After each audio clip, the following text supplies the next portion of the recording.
मित्र, तुम तो इतनी जीतोड़ मेहनत करते हो, फिर भी अपने परिवार का भरण पोषण नहीं कर पा रहे हो, क्या बात है? अरे भाई, मैं तुम्हें क्या बताऊं, मैं मेहनत तो बहुत करता हूं, लेकिन जितनी मैं मेहनत करता हूं उतना अनाज मुझे नहीं मिल पाता। क्या करूं भाई, इतने ही अनाज में मुझे घर का सारा खर्च उठाना पड़ता है। अब तुम ही बताओ मित्र, मैं क्या करूं? मेरे भाई, तुम चिंता मत करो, मैं राजा साहब से बात करता हूँ। महाराज तुम्हें काम पर जरूर रख लेंगे।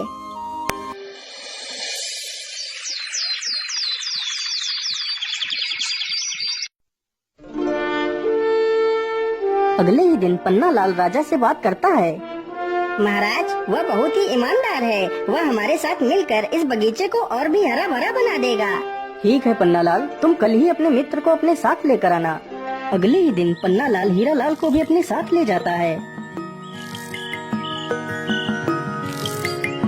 हीरा लाल, तुम्हें अपने मित्र के साथ मिलकर इस बगीचे की देखभाल करनी है। यदि तुम यहाँ पर ईमानदारी से काम करोगे तो जल्दी ही तुम्हारी पगार बढ़ा दी जाएगी। मैं तुम्हें हर महीने 40 सोने की मोहरें दूंगा। ठीक है महाराज, मैं पूरी ईमानदारी से आपका काम करूँगा। महाराज, आपका बहुत बहुत धन्यवाद जो आपने मुझे इस काबिल समझा।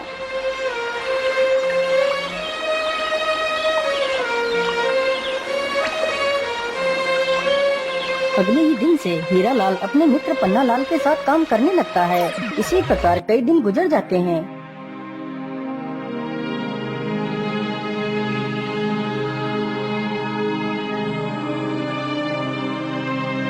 अरे पन्ना लाल, आज तुम्हें क्या हुआ? क्या आज तुम राजमहल नहीं जाओगे?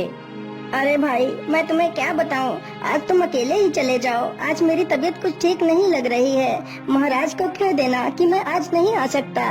हीरा लाल अकेले ही जाता है और बगीचे में काम करने लगता है। अरे हीरा लाल, आज तुम अकेले ही बगीचे में काम कर रहे हो। आज पन्ना लाल नहीं आया, क्या बात है? महाराज, आज पन्ना लाल की तबीयत ठीक नहीं है, इसलिए वह काम पर नहीं आया है। अच्छा, कोई बात नहीं, तुम आराम से काम करो। हीरा लाल, आज तुम इस स्थान पर एक वृक्ष लगा देना। ठीक है महाराज, मैं अभी थोड़ी देर में ही वृक्ष लगा दूंगा। हीरा लाल की ये बात सुनकर राजा वहाँ से चला जाता है। मैंने फूलों को तो पानी दे दिया है, चलो अब इस स्थान पर एक गड्ढा खोद कर एक वृक्ष लगा देता हूँ। इतना सोचकर हीरा लाल गड्ढा खोदने लगता है। कुछ देर गड्ढा खोदने के बाद अचानक हीरा लाल के फावड़े में कोई वस्तु टकराती है। अरे ये क्या, ये आवाज किस चीज की थी? मुझे लगता है यहाँ पर कोई वस्तु जरूर है। मैं ऐसा करता हूँ, जल्दी से इस स्थान को खोद देता हूँ। हीरा लाल जल्दी से उस स्थान को खोद देता है। अरे वाह, ये तो एक संदूक है, जरूर इसमें कोई कीमती वस्तु होगी। चलो मैं इसे खोलकर देखता हूँ। हीरा लाल जैसे ही संदूक को खोलता है तो देखता है, अरे वाह, यह संदूक तो सोने की मोहरों से भरा हुआ है। चलो मैं जल्दी से इस संदूक की खबर राजा को दे देता हूँ। महाराज जल्दी चलिए, बगीचे में कोई पुराना संदूक निकला है। अरे वाह हीरा लाल, यह संदूक तो मेरे पुरखों का है। इस संदूक को तो मैं कितने वर्षों से ढूंढ रहा था, लेकिन मुझे यह संदूक नहीं मिला और आज तुमने इस संदूक को ढूंढ लिया। मैं तुमसे बहुत प्रसन्न हुआ। आज तुमने अपनी ईमानदारी का खरा सबूत दिया है हीरा लाल, इसलिए मैं तुम्हें कुछ इनाम देना चाहता हूँ। मांगो हीरा लाल, तुम्हें क्या इनाम चाहिए? महाराज, ईश्वर की कृपा से मुझे और मेरे परिवार को 2 वक्त का खाना तो मिल ही जाता है। मैं जितना भी कमाता हूँ उतने में ही खुश हूँ। और महाराज, यह खजाना तो आपके पूर्वजों का ही था, इसलिए इस खजाने पर तो सिर्फ आपका ही अधिकार है। अरे वाह हीरा लाल, तुम तो वास्तव में एक महान इंसान हो, जिसे दुनिया की मोह माया से कोई वास्ता नहीं। मैं तुमसे बहुत प्रभावित हुआ हीरा लाल। आज मैं तुम्हें अपना मंत्री घोषित करता हूँ।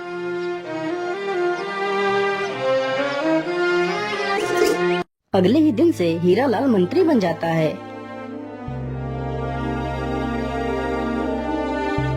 अरे सैनिक भाई, आज मेरा मित्र हीरा लाल काम पर नहीं आया, क्या बात है? अरे पन्ना लाल भाई, अब हीरा लाल माली नहीं रहा, अब वह इस राज्य का मंत्री बन गया है। महाराज ने हीरा लाल को मंत्री बना दिया है। क्या मेरा मित्र मंत्री बन गया है? अरे वाह, इससे ज्यादा खुशी की बात मेरे लिए और क्या हो सकती है। सैनिक भाई, मैं अभी अपने मित्र से मिलकर आता हूँ। अरे नहीं पन्ना लाल, तुम अंदर नहीं जा सकते। चुपचाप जाकर अपना काम करो, तुम्हें अंदर जाने की कोई आवश्यकता नहीं है। लेकिन सैनिक भाई, वो तो मेरा मित्र है, तो मैं आखिर अपने मित्र से क्यों नहीं मिल सकता? पन्नालाल के बार बार बोलने पर भी सैनिक पन्नालाल को अंदर नहीं जाने देते। यह देखकर पन्नालाल बड़ा दुखी हो जाता है और वहाँ से वापस बगीचे में चला जाता है, लेकिन उसका मन हीरालाल के बिना नहीं लग रहा था। सैनिकों, जाओ और मंत्री जी को उनके घर छोड़ कर आओ। राजा का आदेश होते ही सैनिक हीरालाल को रथ पर बिठा लेते हैं। तभी उसका मित्र पन्नालाल आ जाता है। अरे भाई, तुम तो मंत्री बन गए हो। तुम्हें मंत्री बनने पर मेरी तरफ से ढेर सारी शुभकामनाएं। मित्र, यदि तुम बुरा न मानो तो मैं भी तुम्हारे साथ ही चलना चाहता हूँ। नहीं पन्नालाल, आप मंत्री जी के साथ नहीं जा सकते। यह रथ सिर्फ महाराज और मंत्री के लिए है। इस रथ पर तुम नहीं बैठ सकते। ये बात सुनकर पन्नालाल और भी ज्यादा दुखी हो जाता है। पन्नालाल को दुखी देखकर हीरालाल भी दुखी हो जाता है। सैनिक तुरंत ही हीरालाल को वहाँ से लेकर चले जाते हैं।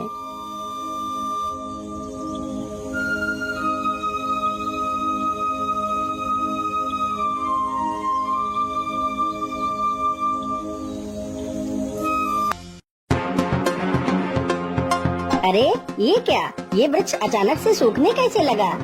देखते ही देखते पूरा वृक्ष कुछ ही पलों में सूख जाता है। ये देखकर पन्नालाल काफी ज्यादा परेशान हो जाता है। अरे ये क्या? ये तो सारा पेड़ सूख गया। महाराज को तो यह बगीचा अत्यंत प्रिय है। यदि बगीचे में कुछ हो गया तो महाराज मुझे नौकरी से भी निकाल देंगे। मुझे जल्दी से चलकर महाराज को सारी बात बता देनी चाहिए। पन्नालाल तुरंत ही राजा के पास जाता है और सारी कहानी सुना देता है। लेकिन पन्नालाल, आखिर अचानक से पेड़ कुछ ही पलों में कैसे सूख सकता है? इसका क्या कारण है? महाराज, ऐसा होना संभव है। यदि बगीचे के ऊपर से कोई पर वाला सर्प निकल जाए तो उस स्थान की सारी हरियाली धीरे धीरे नष्ट हो जाती है। लेकिन मंत्री जी, क्या इस रोग को रोकने का कोई उपाय नहीं है? महाराज, इसका उपाय तो है, लेकिन उपाय बड़ा कठिन है। मेरे साथ भी एक बार ऐसा हुआ था महाराज। मेरी फसल भी लगभग सारी नष्ट हो गई थी। तब मैंने एक साधु से इसका उपाय पूछा था। महाराज, काली कंजा वन में एक जादुई बोलने वाला पेड़ है। यदि उसकी पत्तियां मिल जाएं, तो उन पत्तियों का रस पानी में मिलाकर पौधों पर डालने से हमारा बगीचा पहले की तरह हरा भरा हो जाएगा। तो फिर ठीक है पन्नालाल, तुम जाओ और उस पेड़ की पत्तियां लेकर आओ। क्षमा कीजिए महाराज, लेकिन उस पेड़ से पत्तियां लाना सबके बस की बात नहीं है। वह वृक्ष पहले पहेलियां पूछता है, फिर अपनी पत्तियां देता है। तो इसमें और भी अच्छी बात है। आखिर मैं भी देखूं पन्नालाल कितना बुद्धिमान है। महाराज, यदि आपकी आज्ञा हो तो मैं भी पन्नालाल के साथ जाना चाहता हूँ। नहीं मंत्री जी, यह छोटे मोटे कार्य तो हमारे नौकर भी कर सकते हैं। तुम्हें वहाँ जाने की कोई आवश्यकता नहीं। राजा इतना कहकर पन्नालाल को अकेले ही पत्तियां लेने के लिए भेज देता है। लेकिन हीरालाल अपने मित्र के लिए बहुत ही चिंतित था। पन्नालाल उस पेड़ को ढूंढते ढूंढते उसी काली कंजा वन में पहुंच जाता है।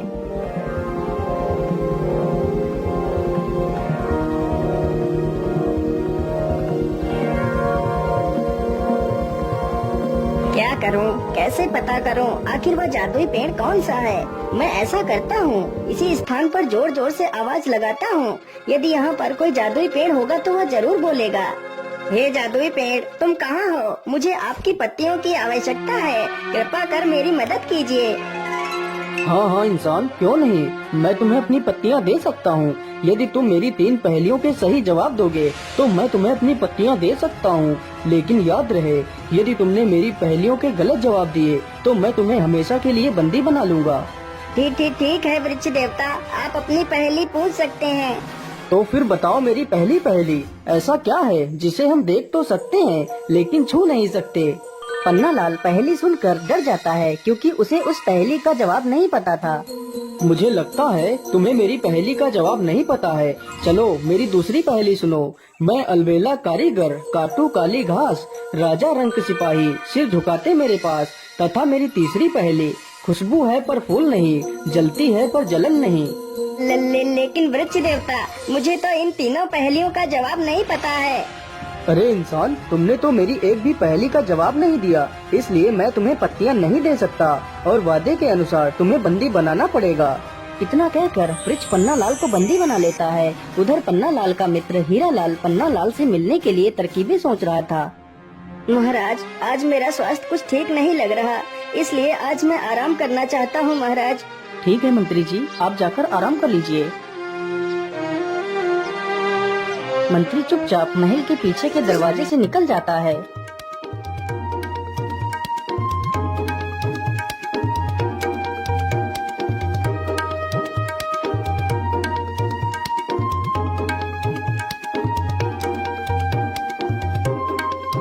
हीरालाल उसी जादुई पेड़ के पास पहुंचकर देखता है कि उसका मित्र पेड़ पर ही बंदी बनकर एक पिंजरे में बंद है।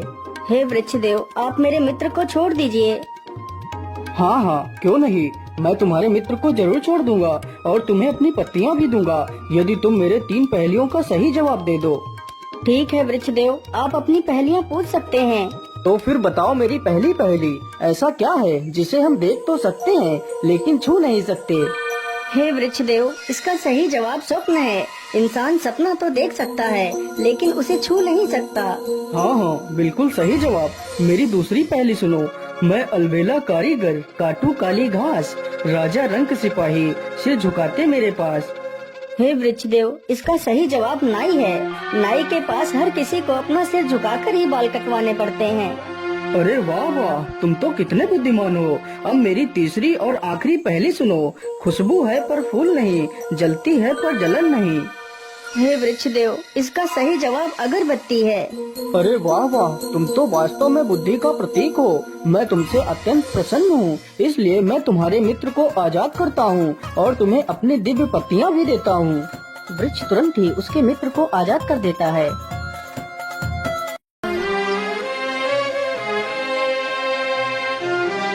हीरालाल अपने मित्र पन्नालाल को अपने गले से लगा लेता है।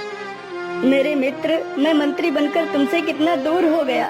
मुझे मंत्री नहीं बनना है। पहले तो हम साथ में ही रहते थे, साथ में ही काम करते थे, लेकिन अब तो तुमसे मिलना भी मुश्किल हो जाता है। मैं आज ही महाराज को बोल दूंगा कि मुझे मंत्री नहीं बनना है, मैं माली बनकर ही खुश हूँ।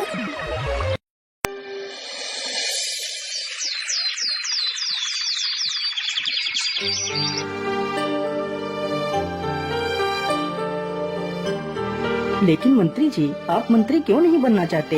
इस पद के लिए तो लोग पागल हो जाते हैं, लेकिन तुम ऐसा क्यों करना चाहते हो? महाराज, मैं मंत्री बनकर अपने मित्र को खोना नहीं चाहता। यदि मैं आज उस वृक्ष के पास नहीं जाता तो मेरा मित्र वापस लौटकर कभी नहीं आ पाता। मैं मंत्री बनकर अपने मित्र से पूरी तरह अलग हो चुका हूँ। अब मैं अपने मित्र को नहीं खोना चाहता, इसलिए मैं मंत्री नहीं बनना चाहता। महाराज, मुझे एक माली बनकर ही रहना है। हीरालाल की ये सारी बातें सुनकर राजा भी भावुक हो जाता है। वाह हीरालाल वाह, तुम तो नाम के ही नहीं बल्कि सच में एक हीरे हो। मैं तुम्हारी मित्रता को प्रणाम करता हूँ। आज से तुम हमेशा अपने मित्र के साथ ही रहोगे।